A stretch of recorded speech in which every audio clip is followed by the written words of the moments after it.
ভোর থেকেই রাজধানীতে শুরু হয়েছে বৃষ্টি। ভোর ৫টার পর থেকে গুড়ি গুড়ি বৃষ্টি শুরু হয়, এরপরই তা রূপ নেয় মাঝারি আকারের বৃষ্টিপাতে। এমন স্বস্তির বৃষ্টিতে রাজধানীর তাপমাত্রা আরও সহনীয় হয়ে এসেছে। শুধু রাজধানী নয়, আগামী ১০ দিন দেশের বিভিন্ন অঞ্চলে থেমে থেমে বৃষ্টির পূর্বাভাস দিয়েছে আবহাওয়া অধিদপ্তর। এর মধ্যে কোথাও কোথাও টানা বৃষ্টিও হতে পারে। এ সময় সারাদিন বৃষ্টি না হলেও দিনে ২-১ বার বৃষ্টি ও ঝড়ো হাওয়া বইতে পারে।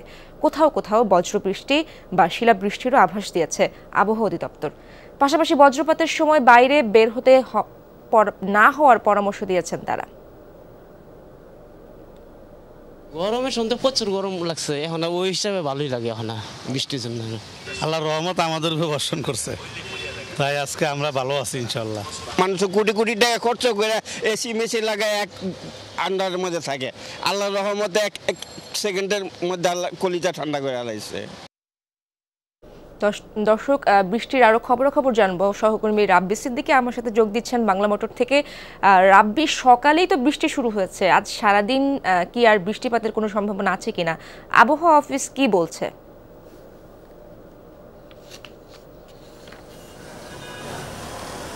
আসলে ভোর থেকেই বৃষ্টি ছিল, ঢাকাতে গুড়ি গুড়ি বৃষ্টি হয়েছে। ঢাকার আশপাশে কিন্তু বেশ ভালোই বৃষ্টি হয়েছে বলে আবহাওয়া অফিস কিন্তু জানিয়েছে। এবং ঢাকার বৃষ্টি তো আসলে ঢাকার মানুষদেরকে আনন্দ দিয়েছে, স্বস্তি দিয়েছে।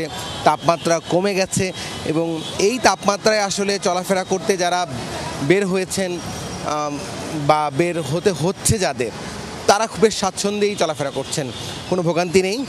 যেহেতু বৃষ্টি খুব ভারী বৃষ্টি হয়নি, টানা বৃষ্টি হয়নি, তাই ভোগান্তি নেই, কোথাও পানিও জমেনি এবং এই বৃষ্টিটা বেশ উপভোগ করছেন ঢাকার মানুষজন।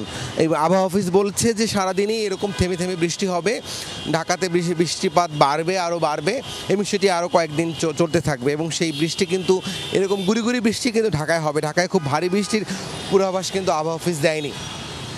সব কিছু মিলিয়ে যদি বলি যে এই যে বৃষ্টি এবং গুড়ি বৃষ্টি, শিলাবৃষ্টি, ভারী বৃষ্টি, বজ্রবৃষ্টি, কালবৈশাখী ঝড় সব কিছুই কিন্তু এই কয়েকদিন কিন্তু থাকবে এবং পুরো দেশের তাপমাত্রা কমে আসবে। বিশেষ করে এই তাপমাত্রা কমায় সবচেয়ে বেশি উপকৃত হবে ঢাকার মানুষজন যারা বের হন রাস্তাঘাটে। কারণ ঢাকাতে এমনিতেই অনেক যানবাহন, অনেক দালান কোঠা, তাই তাপমাত্রা বেড়ে যায়, মানুষের একটু অস্বস্তি হয়। সেই অস্বস্তি থেকে মানুষ এই কটা দিন মুক্তি পাবে। রাব্বি, আপনাকে অনেক ধন্যবাদ।